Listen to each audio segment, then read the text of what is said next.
welcome back to my channel. In today's video we're gonna talk about Emirates Assessment Day because I know a lot of you are interested in it, and also how to make a CV for Emirates. Please, before jumping right in, do not forget to subscribe or like this video. So let's go. I have done the Emirates Assessment Day in Milan and I went dressed like this. It was this summer in August. I remember I was really stressed, but I really wanted the job, and so I did everything in my power to go as much prepared as possible. I consulted every website, every video on YouTube, every video on TikTok, so that I was ready for it. And plus, I think I spent around 200 euros to buy the right clothes, the right heels, the right makeup, and have the perfect hair. But I would like to thank my mom for that. She helped me to put up a really good bun, professional bun. So I remember I woke up at 4 a.m. to get ready, to put the makeup on, to have my mom also take me to the train station because I was about 45 minutes away from Milan, and I remember I was on the train at 5 a.m. So it was really early because the assessment day was only starting at 9:30. And while I was going there, I was like, is this worth it? I hope I'll make it. I have to make it because when I commit to something, I really have to make it. Yes or yes. I was wearing these heels that were expensive, but I have no idea why they got bigger in my feet. And I was walking so uncomfortably. It was hurting. I was like, oh my God, I hope I don't have to walk in front of the recruiter.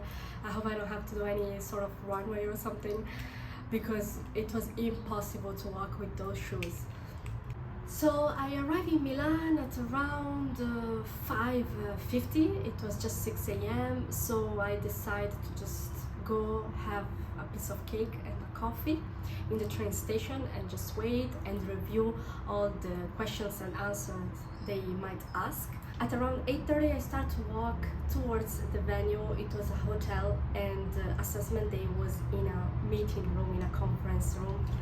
And I see people dressed like me, and that's where I understood that those people were going to the assessment day like me that day, and they were stressed, so stressed. Once we all arrived in the main hall, the recruiter arrived. She was British, I think. She was really nice, and we all went downstairs in the conference room, and everyone was like freaking out. Once we arrived in the conference room, we all sat, and we had like a notebook signed Emirates, and the recruiter presents herself. She tries to put us all comfortable, and she shows us a video of Dubai and all the benefits and perks of being cabin crew for Emirates. So in that moment, everyone was stressing out because everyone wanted the job.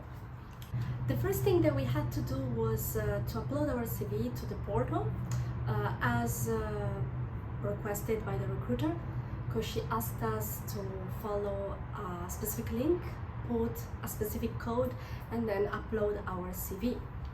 After that, the recruiter assigned us a number. I was number 19. It looks like I'm talking about Squid Game, but it was just an application for cabin crew Emirates. And then she gave us instructions, as in she said to present ourselves very briefly by highlighting our experience in the hospitality sector. Take note of the following. When the recruiter gives you instructions, you need to follow those instructions.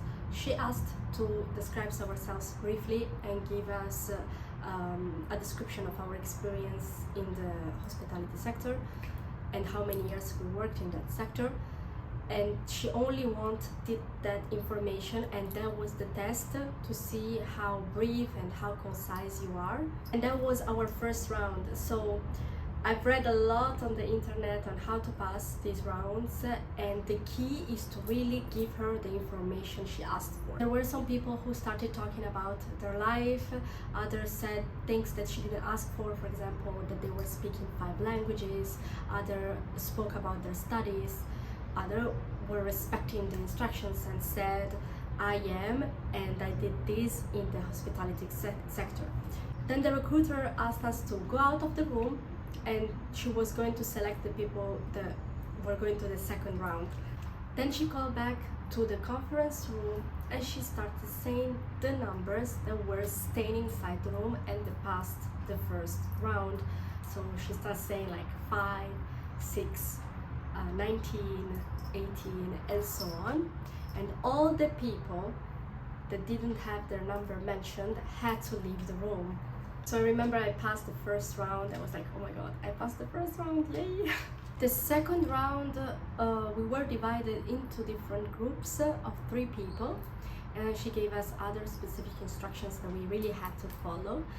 And she gave us cards with different professions, so like jeweler, dancer, singer, and so on. And she asked us to come up with 3 adjectives, each one an adjective per group, and explain the reason why we chose that adjective.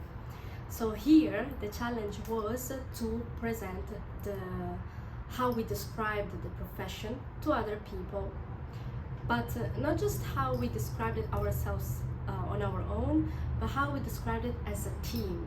Okay, so let me be more concrete when I explain this.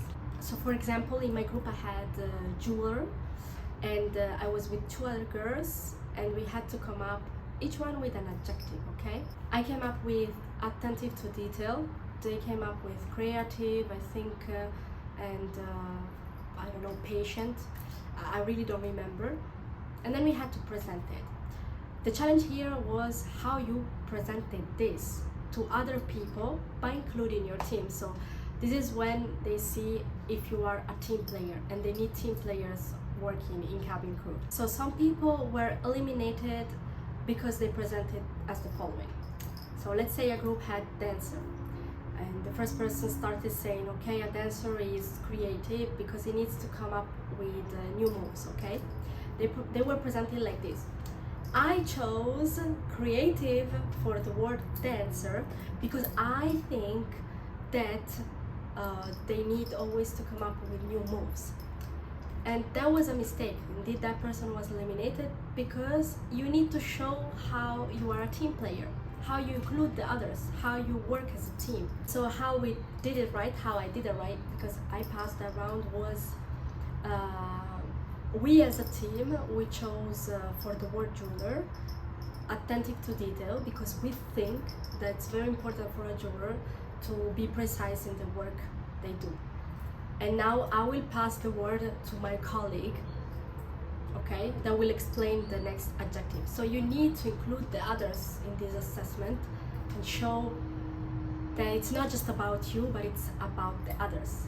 It's team playing, okay? Again, after this assessment, she asked us to leave the room. She chose the numbers that were staying, and at that point we were only like 7 or 6.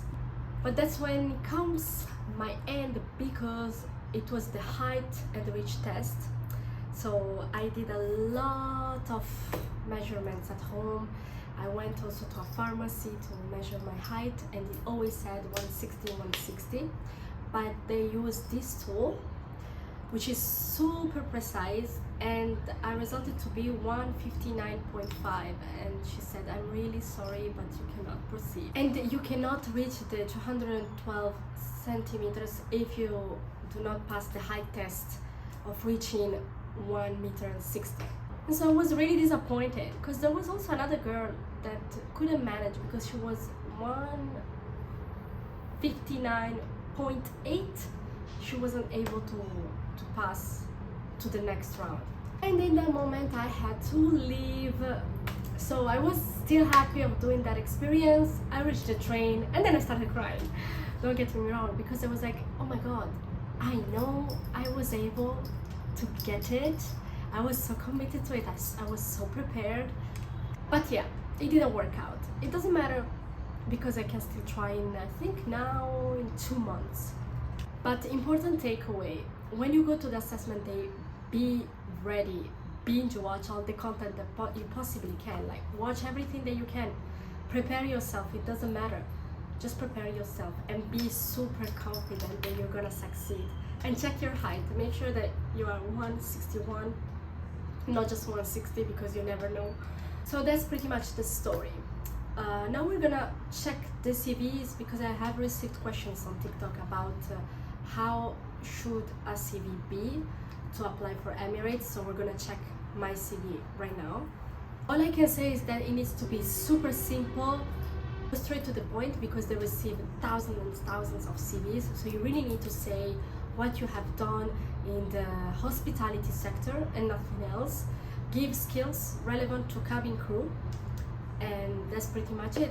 I have a nice picture that shows how you would be as a cabin crew, and that's it. It needs to be simple because they scan them so fast, and if they don't see something relevant for them, then they say that you don't understand the instructions, so you will never be cabin crew. So now I'm gonna show you my CV. Alright, so this is the CV that I have submitted during the open day, and it's very simple, only one page, okay? With a nice picture here that shows already how I would be as a cabin crew, then a small description, okay, and what's the CV for Emirates Cabin Crew, and then an explanation of my professional experience related to hospitality. So I have put my experience, but I highlighted the aspect of hospitality and customer experience, okay?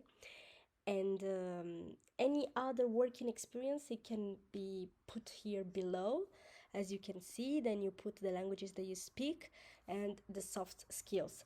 Make sure that you put soft skills, of course, related to you, but they can be relevant for the job as cabin crew for Emirates. So this is it. It's very simple. It's only one page. Make sure, of course, to include your educational background, because they need at least a bachelor's degree, no, sorry, high school degree, high school diploma. And make sure that when you describe your job positions, the descriptions are customer related and hospitality related, okay? So it's pretty easy, it's pretty simple. You can copy it if you want, it doesn't matter, because they still receive thousands and thousands of CVs. They probably look the same, and yeah, do as you wish. If you want the template, just comment the video. If you want me to review your CV, contact me on TikTok. And here you go. I hope you really liked the video. I think I'm gonna do a mini series about the assessment day, because I was so prepared that I have a lot of material still in my laptop, and I think it would be helpful for someone else if you guys wish to become cabin crew. Also because you have all the success, you have all you need in your hands to become one. Just make sure that you have the height, of course, and yeah, everything is out there in the internet, and I personally organized it for myself. But if you want that material, just let me know in the comments below. Like and subscribe. Thank you so much. See you in the next video. Ciao.